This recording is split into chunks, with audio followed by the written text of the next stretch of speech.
پاکستان افغانستان کی سرحد پر صورتحال کافی سنگین ہوتی جا رہی ہے۔ آج ہم ذرا تفصیل سے دیکھیں گے کہ یہ جو تنازع ہے اس کی جڑیں کہاں تک پھیلی ہوئی ہیں، اور یہ صرف عسکریت پسندی کا معاملہ نہیں، اس کے پیچھے ایک پوری کہانی ہے۔ تو یہ جو بات ہے نا کہ وہ اسے پشتونوں پر ایک اور حملہ سمجھتے ہیں، یہ اس سارے مسئلے کا مرکز ہے۔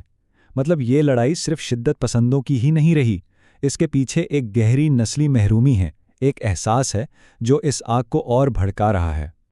تو آئیے اس مسئلے کی ایک ایک پرت کو کھولتے ہیں۔ سب سے پہلے جو فوری مسئلہ ہمارے سامنے ہے وہ ہے پاکستان اور تحریک طالبان پاکستان یعنی TTP کے بیچ ہونے والی جنگ بندی، جو اب تقریباً ختم ہونے والی ہے۔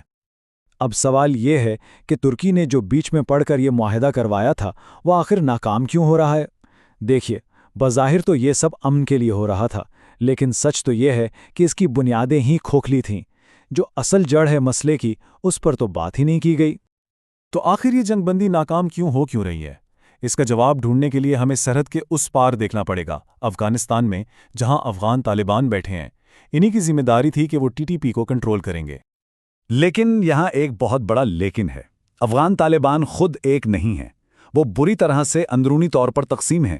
وہ کوئی ایک مضبوط حکومت نہیں بلکہ ایک بکھرے ہوئے نیٹ ورک کی طرح ہیں، جس میں دو بڑے دھڑے ہیں، ایک کابل والا دھڑا جو تھوڑا عملیت پسند ہے، اور دوسرا کندھار کا سخت گیر دھڑا۔ اور جب اندر ہی اتنی کھینچادانی ہو تو اس کا سیدھا نتیجہ یہ نکلتا ہے کہ وہ TTP کو کنٹرول کرنے کے اپنے وعدے پورے کر ہی نہیں سکتے، اور یہی وجہ ہے کہ پاکستان میں حملے نہیں رک رہے۔ لیکن یہ کہانی صرف افغانستان کی نہیں ہے۔ اس آگ کو ہوا پاکستان کے اندر سے بھی مل رہی ہے، خاص طور پر ان علاقوں سے جہاں پشتون آبادی زیادہ ہے۔ تو خیبر پختونخوا میں ہو کیا رہا ہے؟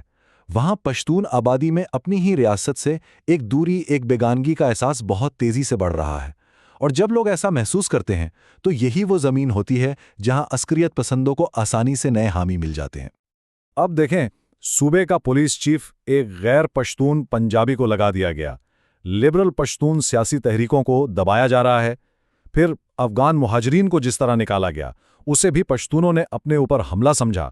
تو ان سب پالیسیوں کا نتیجہ یہ نکل رہا ہے کہ بہت سے پشتونوں کو لگ رہا ہے کہ ان کی اپنی ہی ریاست انہیں ٹارگٹ کر رہی ہے۔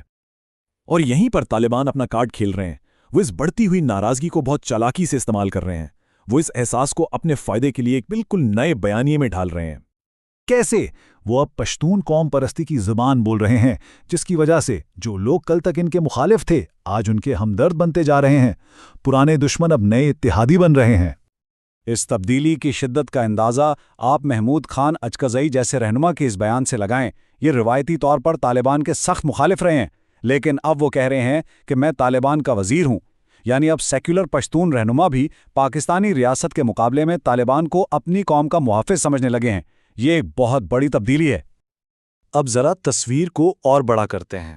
اس پورے کھیل میں صرف مقامی کھلاڑی نہیں ہیں بلکہ عالمی طاقتیں بھی شامل ہیں۔ یہ خطہ ایک طرح سے ایک بین الاقوامی شطرنج کی بساط بن گیا ہے، جہاں ہر بڑی طاقت اپنی چالیں چل رہی ہے۔ کاغذوں میں تو سب، چاہے امریکہ ہو، چین ہو یا ترکی، سب یہی کہتے ہیں کہ ہمیں استحکام چاہیے، لیکن حقیقت میں ہر کسی کے اپنے اپنے مفادات ہیں۔ امریکہ چین اور ایران کو کاؤنٹر کرنا چاہتا ہے، چین امریکی اثر رسوخ کو روکنا چاہتا ہے۔ تو جب سب کے مفادات ایک دوسرے سے ٹکرا رہے ہوں تو پھر امن کے لیے کوئی مل کر کوشش کیسے کامیاب ہو سکتی ہے؟ تو ہم نے ساری پرتیں دیکھ لیں، لیکن ان سب کی جڑ میں ایک بنیادی مسئلہ ہے، ایک ایسا مسئلہ جو کئی دہائیوں سے ہمارے نظام کا حصہ ہے، اور وہ ہے احتساب کا نہ ہونا۔ پچھلے 40 سال سے ریاستی بیانیوں میں جس طرح انتہا پسندی کو جگہ دی گئی، اس نے ان عسکریت پسند گروپوں کے لیے معاشرے میں گہری حمایت پیدا کر دی ہے۔ تو یہ آج کا مسئلہ نہیں ہے، یہ ان پالیسیوں کا نتیجہ ہے جو دہائیوں سے چلی آ رہی ہیں۔ اور یہ ایک عجیب چکر ہے جو چلتا رہتا ہے۔ ریاست پہلے اسٹریٹجک مقاصد کے لیے ایسے گروہوں کو پالتی ہے، پھر وہی گروپ ریاست کے لیے خطرہ بن جاتا ہے، پھر ریاست اسی گروپ سے لڑتی ہے جسے کبھی خود سپورٹ کیا تھا۔ یہ چکر بار بار کیوں دہرایا جاتا ہے؟ کیونکہ اس کی بنیادی وجہ یہ ہے کہ جن لوگوں نے یہ پالیسیاں بنائیں ان سے کبھی کوئی پوچھتا ہی نہیں۔ اس کے ایک مثال دیکھیں، ایک اعلیٰ انٹیلیجنس جنرل نے سرعام ایک عسکری پسند گروپ کے ساتھ معاہدے پر دستخط کیے اور کچھ نہیں ہوا، کوئی نتیجہ نہیں نکلا۔ اب سوچیں، اگر یہی کام کسی سیاستدان نے کیا ہوتا تو وہ جیل میں ہوتا۔ یہ چیز دکھاتی ہے کہ یہ مسئلہ ہمارے نظام میں کتنی گہرائی تک سرایت کر چکا ہے۔ تو آخر میں ہم اسی ایک بنیادی سوال پر آ کر رک جاتے ہیں، جب تک ماضی کی ان پالیسیوں کا احتساب نہیں ہوگا، جب تک بنانے والوں کو ذمہ دار نہیں ٹھہرایا جائے گا، کیا یہ تباہی کا چکر کبھی ختم ہو سکتا ہے؟ یہ وہ سوال ہے جو صرف اس بحران کا نہیں بلکہ ریاست کے پورے ڈھانچے پر ایک سوالیہ نشان ہے۔